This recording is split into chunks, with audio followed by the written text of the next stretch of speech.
For me, golf has always been a relaxing thing to do, be it hitting the local driving range or heading into the world of gaming to do it. I've said it before, but my go-to method of leveling early on in GTA Online was through the golf minigame. The Nintendo Switch and golf have been in a strange place. We got an excellent golfing sim with PGA 2K21, but its always online requirements really hurt it. I hoped and prayed for a Mario Golf at some point, and Nintendo delivered.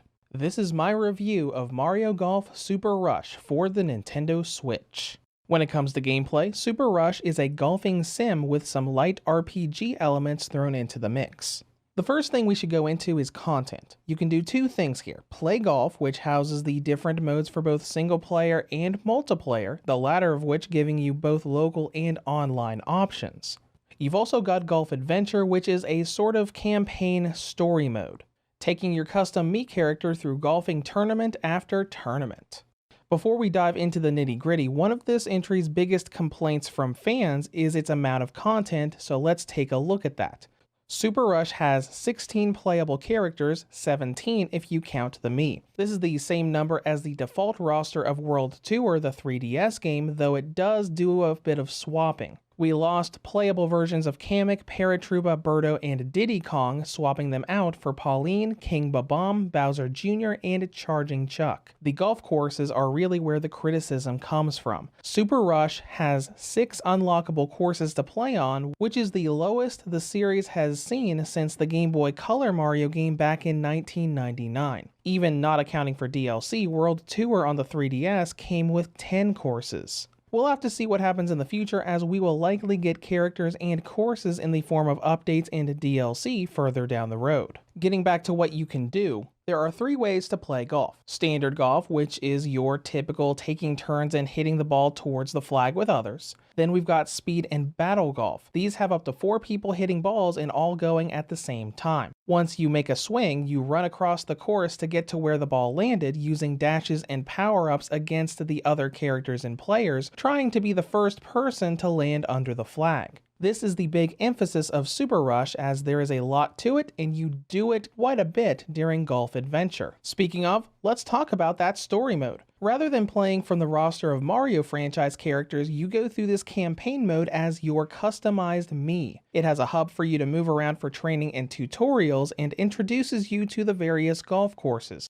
mostly through speed golf and cross country, a variant of that mode that lets you turn it into a true sandbox with tackling holes in any order you want, having to get around a lot of hazards like tornadoes and roaming enemies. This mode also lets you build up your Mii to allow them to compete with the other characters in Play Golf. As you get through different games of golf in the campaign, your Mii will gain experience and level up. You can then allocate these level up points to different statistics like drive power, spin control, running speed, and more. This is much more in-depth and advanced than the other characters of the roster, who only really increase stats once you use them enough to unlock new clubs. Golf Adventure also rewards you with unlocking courses as you progress. Though if speed and cross-country golf aren't your thing, you can also unlock the courses by playing their 18-hole variants in Play Golf mode. When we get to the golfing itself, everything is fairly simple. When you hit each ball, you have your standard features of swapping different clubs and managing the angles of your shots depending on the wind speed. You've also got a new shot gauge, giving you a preview of how far up the gauge and how much power you need for getting the ball over to the flag. While it isn't as in-depth as games like PGA 2K, it does give you some nice options with different shot types and adding spins to allow the ball to travel a bit further or a bit less once it hits the ground. To add a bit of pizzazz and flair to the game, each character also has a special shot or ultimate attack they can build a gauge for. These are beautiful cinematic abilities that will have some sort of AoE effect to make things harder for the other characters. For example, Yoshi's variant will turn any balls in the blast zone into heavy eggs that are hard to move properly, while Pauline's has a shockwave as it travels across the course to push other balls away, as you hear a familiar tune from Super Mario Odyssey. Now, a nice aspect of all of this fancy and extra stuff that Super Rush introduces is that you can choose to or not to use them. You can choose to use them, but if you want to just have a nice little relaxing set of golf, you can turn them all off. Now let's dive into content and length. We've got a pretty decent amount of stuff to do here. While the entire character roster is unlocked from the get-go, it took me around 10 hours to unlock all of the courses and do just a bit of golf adventure. Going through more of that mode once I was more experienced got me closer to the 15 to 20 hour mark.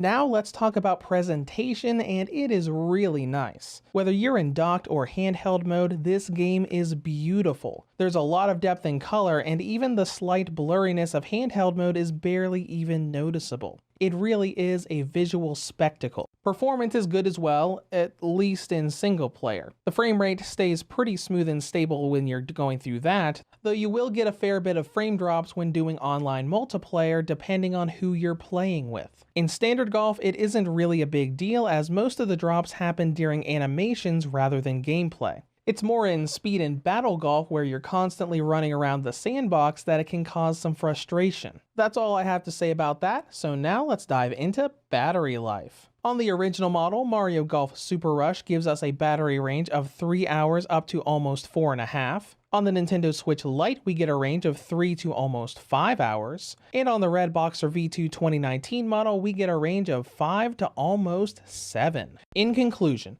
Mario Golf has finally granted the Switch a handheld golfing experience that doesn't require you to be tethered to the internet. Now on the downside, the amount of courses is the lowest the franchise has seen since 1999, and you get a fair amount of frame drops during multiplayer matches. But those looking for a relaxing golfing experience to dive into on the go will definitely find what they're looking for. Reviews to Go rates Mario Golf Super Rush for the Nintendo Switch an 8.5 out of 10. If you have any comments or questions, feel free to leave them below. Thank you for watching and have a great day.